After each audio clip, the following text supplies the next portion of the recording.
Se encuentra ya habilitado para votar una sola votación en general y en particular sobre un total de 60 votos emitidos, 34 votos afirmativos y 26 votos negativos. Queda sancionada la ley. Hace un año presentamos con Horacio Rodríguez Larreta este proyecto para cambiar la manera en que enseñamos a enseñar, porque esa es la clave de este proyecto. Pensar en qué perfiles de docentes tenemos que tener frente a alumnos que están cambiando. Son chicos del siglo XXI que van a trabajar en empleos que todavía no existen. Si uno mira, digamos, las percepciones o lo que dicen distintos especialistas de distinta ascendencia política sobre la UNICABA, en ningún caso es bueno. Lo que se planteó en la ley que fue aprobada hoy es que los dos subsistemas, el subsistema terciario y el universitario, coexistan y que le podamos dar más ofertas para que los futuros docentes puedan elegir. Una persona que quiera ganar un sueldo más o menos digno no va a ser docente y hacerse cargo de las problemáticas que tiene hoy la escuela pública, que, por ejemplo, no tenemos internet. El docente solo, sin las herramientas necesarias, sin políticas educativas y sin condiciones necesarias, no logra los objetivos que se propone. Y la pregunta es, ¿el problema clave hoy es el docente que no está formado o tenemos enormes desafíos en términos de política educativa y la ciudad debería tener un plan estratégico que hace que los chicos no aprendan?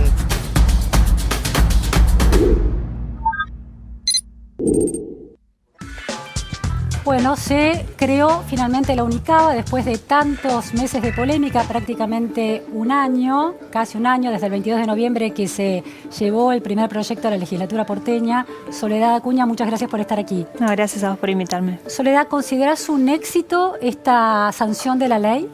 Considero un paso más en este proceso de cambio del sistema educativo de la ciudad, un avance para poder pensar una escuela, un sistema educativo que se va transformando a medida que la sociedad se va transformando. No considero un éxito, porque me parece que es un paso más. Un éxito va a ser cuando tengamos la universidad creada, coexistiendo con los institutos de formación docente y tengamos cada vez mejores docentes. Esto es un gran paso, pero que nos significa mucho más trabajo para adelante. ¿Al menos un éxito político? Sí, puede ser. Sí, es un paso más, digamos. Es un paso más. Éxito para mí es otra cosa. Esto es un paso más para poder trabajar mejor. Hay una primera crítica que se le hizo a todo este largo proceso, que fue la falta de consenso de por ejemplo, con los rectores de los 29 institutos de formación docente de la Ciudad de Buenos Aires, que reconocieron que en los meses previos al 22 de noviembre del año pasado, el día de la presentación del proyecto en la legislatura, fueron convocados, pero que el texto del proyecto los tomó completamente por sorpresa. Recordemos que ese texto incluía el cierre de los institutos y la creación de la universidad. ¿Aprendiste algo a lo largo de estos meses en relación a la construcción de consensos que fue tan reclamada? A ver, siempre uno aprende en todos estos procesos y obviamente hacemos una mirada para atrás crítica de todo lo que hacemos porque entendemos que siempre se puede hacer mejor. Lo que yo estoy convencida es que nosotros tenemos la responsabilidad de pensar el sistema educativo de la ciudad. Para eso lo votan al jefe de gobierno y el jefe de gobierno delega, en este caso en mi persona, pero en todo un equipo, la puesta en marcha de políticas transformadoras. Y ese poder que tenemos, esa posibilidad de generar políticas públicas, no puede ser negada. Y una cosa es el consenso y la discusión y otra cosa es la consulta. Mucho de lo que se ha criticado en este proceso es que no les consultamos para hacerlo. Y yo insisto, nosotros tenemos la potestad, la legitimidad y hasta la obligación de generar políticas públicas y luego en el proceso ir mejorándolas. Lo que no pudimos hacer con los 29 rectores, que no son toda la comunidad educativa, son 29 rectores de institutos terciarios, no logramos con ellos generar un esquema de diálogo porque no pudimos salir de nosotros presentamos un proyecto y ellos no quisieron dialogar hasta que no retirásemos el proyecto. Y ahí es donde se trabó toda la discusión. Ahora yo insisto, y esto también se los he dicho en varias oportunidades a los rectores y a las rectoras, la comunidad educativa es la que tiene que hablar, no son los rectores los únicos que tienen autoridad profesional o legitimidad para opinar sobre la formación docente, porque la directora de una escuela primaria, el rector de una escuela secundaria, también tienen que poder hablar sobre las herramientas y los perfiles que se necesitan para la escuela, para el aula, para los desafíos que tienen por delante. Entonces, obviamente, fuimos y hacemos mucha crítica sobre qué deberíamos haber hecho mejor, por ejemplo, pero estoy convencida que nosotros no tenemos que pedir permiso para iniciar proyectos. ¿Qué deberían haber hecho mejor, Soledad? Me parece que deberíamos haber, en mi cabeza, debería haber tenido más presencia en la legislatura. Tuvimos una presentación que fue primero un subsecretario con parte del equipo, fueron 3 subsecretarios en realidad a hacer la presentación, y no fui yo en persona ante la comisión. Lo que sí hice fue dialogar con cada uno de los diputados de los bloques más importantes de la legislatura. Tuve diálogos personales, bilaterales, pero no fui a hacer una presentación formal. Quizás más presencia mía en la legislatura hubiera sido mejor. Ahora, eso es a posteriori de sucedida la aprobación. Quiere decir, no. se reclamaba tu presencia en la legislatura. Por eso, yo decía, claro, evidentemente fuiste consciente de que no estabas presente ahí. ¿Temías que fuera una sesión demasiado agresiva? ¿Por qué tomaste la decisión de no ir a defender el proyecto? No, a ver, fueron distintas circunstancias, digamos. Cuando empezamos con todo esto no había el nivel de agresión que se fue generando a medida que pasaban los días. La verdad que yo fui legisladora, conozco la dinámica legislativa, no es que le tengo miedo ni al abucheo ni a la exposición pública. Este año hice la cuenta hace poco, es la vez número 12 que me presento en la legislatura a hablar de presupuesto, con lo cual no tengo miedo a ese tipo de cosas.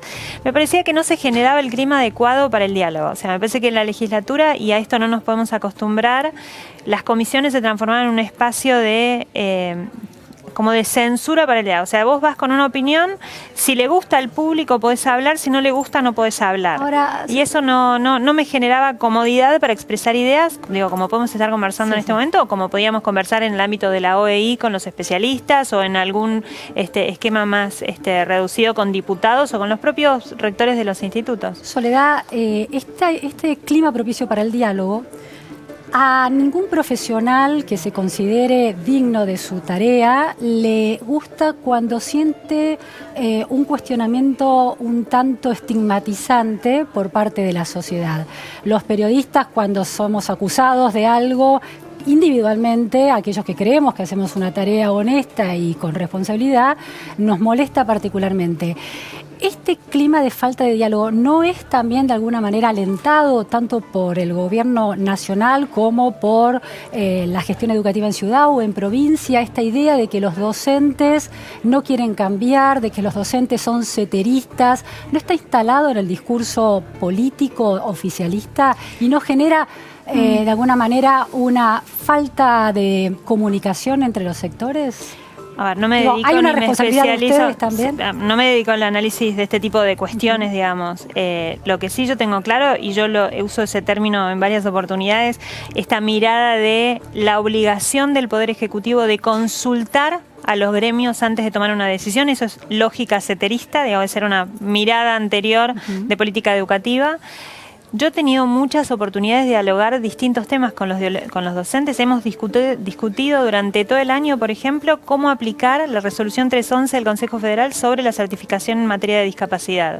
Armamos mesas de diálogo con la misma metodología que les ofrecimos a formación docente, realizar con agenda, con mesas de trabajo, con especialistas. Que es mucho menos sensible para la corporación docente ese tema. No te creas, el tema de la discapacidad es un tema muy sensible al día a día de la escuela. Pero en términos de los derechos laborales. Bueno, de los derechos laborales puede ser, pero es un tema sensible en la escuela porque para la escuela es un desafío constante y para la sociedad es un desafío constante, con lo cual es un tema sensible y hemos podido dialogar con todos los actores, incluyendo a ONGs de familiares, a la justicia y a docentes de las distintas áreas del ministerio, y pudimos hacerlo, no había una mirada politizada del proceso y la metodología de diálogo estaba, con lo cual se puede hacer. entiendo que en esto había, y lo escuchabas ayer en el recinto, o sea, los argumentos que dieron los bloques opositores tenían que ver con posturas ideológicas partidarias y no educativas. Digo, si esto es una recomendación del Fondo Monetario Internacional, si esto es producto de una mirada donde lo que queremos es formar trabajadores precarizados para una empresa que los va a explotar. Está bien. Es como, saquemos esos ¿no? sesgos bueno, de la mesa de conversación. Pero sí. Luciana, era el diálogo presente ayer Bien. en la legislatura, Sí, era el sin contraargumento a la propuesta de reforma que hicimos nosotros. La Ciudad de Buenos Aires tiene un gran problema en términos de escasez de docentes, sobre todo de las disciplinas exactas y duras, Sí. química, física, biología, matemática. Y la matrícula, es decir, la cantidad de estudiantes de docencia en la Ciudad de Buenos Aires está estancado desde hace muchos años, mientras que en el resto del país ha crecido un 60%.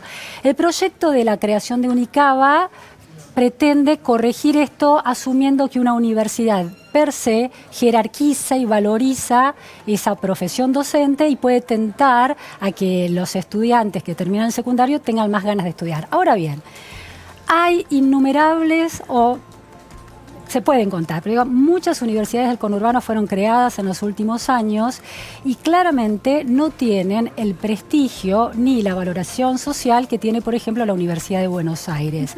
¿Qué garantía tenemos que una universidad nueva en la Ciudad de Buenos Aires otorgue prestigio a quienes estudian allí si solo se trata de prestigio social o es el eje del argumento para crearla?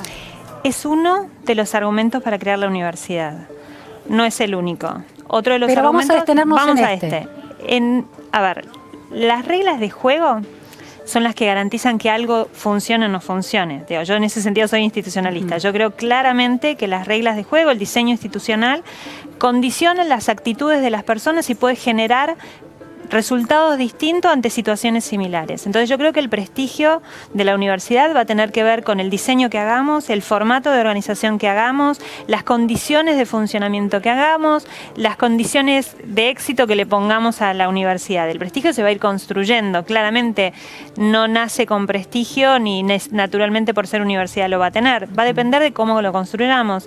Y yo creo que hay muchos modelos, vos misma te corregiste, hay algunos modelos de las últimas universidades que se han creado en esta última década que tienen muy buen diseño institucional y que pinta que pueden dar muy buenos resultados porque son muy nuevas también. En educación el prestigio se va construyendo a lo largo de los años, con lo cual yo creo que si hacemos un buen diseño, si ponemos a las mejores personas a conducirlo, si podemos garantizar que sea una política priorizada por el gobierno como lo es ahora para la formación en la ciudad, ese prestigio lo vamos a tener. Otro tema que se plantea en relación a esto, una política priorizada, la lectura política de quienes resistieron el proyecto de ley en su última versión, que convive con los institutos de formación docente, es que todo el foco va a estar puesto en la universidad y eso va a ir produciendo de a poco un desguace de los institutos de formación docente por competencia de presupuestos, por trabas y obstáculos que las evaluaciones que se le van a hacer en los institutos podría llegar a ponerle.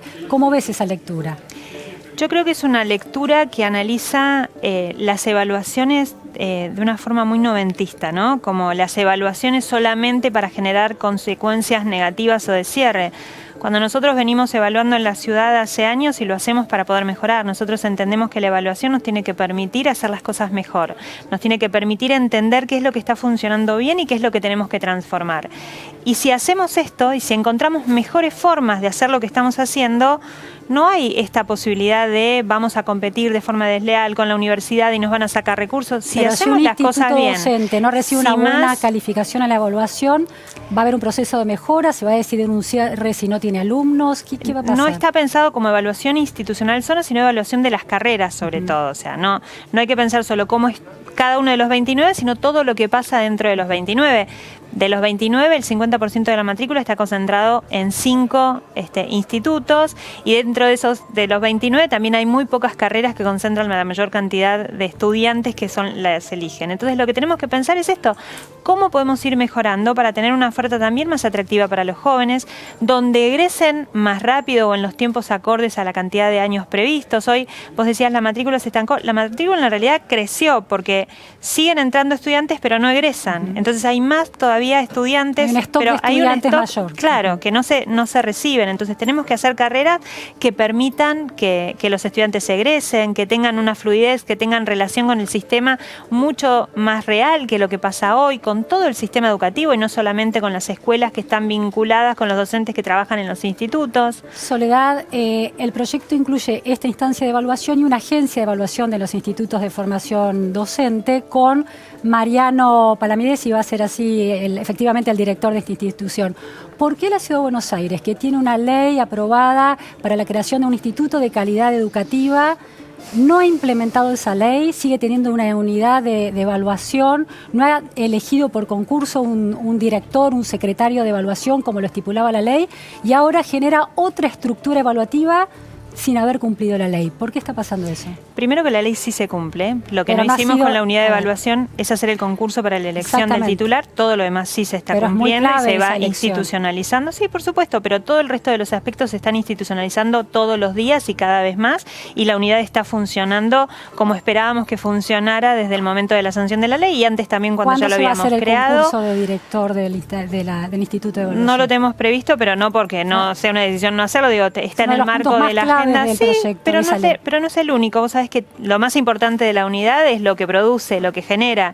Pero y la verdad se es que hemos necesitaba una tenido figura cada vez más. incuestionable, consensuada a partir de un concurso público. Y también se necesitaba que fuese una unidad que realizara evaluaciones todos los años, que pudiese generar información para las escuelas, para tomar decisiones, ¿Por y qué los eso está ciudadanos no pueden pasando. acceder? ¿Por qué la Ciudad de Buenos Aires no publica los resultados de las pruebas de matemática o de lengua de Están secundaria publicados, y de están primaria? publicados, están FEBA y publicados FEBA de no forma, se conocen. están publicados, puedes entrar a la página, puedes ver los informes de evaluación, no encontrás un ranking porque vos sabés que eso no se puede ranking no. hacer, pero se puede encontrar el análisis de los resultados, Pero no las están las opciones de tortas mejoras. con los distintos niveles y los a porcentajes. lo mejor no está publicado de la manera que a vos te gustaría, pero la información está publicada y las escuelas, que son las que tienen que tomar decisiones con esa información, reciben Las esa escuelas sí, información pero los y tienen ciudadanos los no, informes. sí. Entonces, la unidad está haciendo lo que la ley dice que tiene que hacer. ¿Qué nos falta hacer? Es verdad, nos falta hacer el concurso. ¿Qué es lo que decimos respecto a la evaluación de los institutos? La ley no crea la unidad. La ley lo que dice es que tiene que generarse este proceso de evaluación continua y dice que se va a crear un espacio, y es una modificación que se hizo en el recinto ayer, que se va a crear un espacio con representación de institutos terciarios de formación docente públicos y de gestión privada para definir los indicadores, las estrategias de evaluación, etcétera.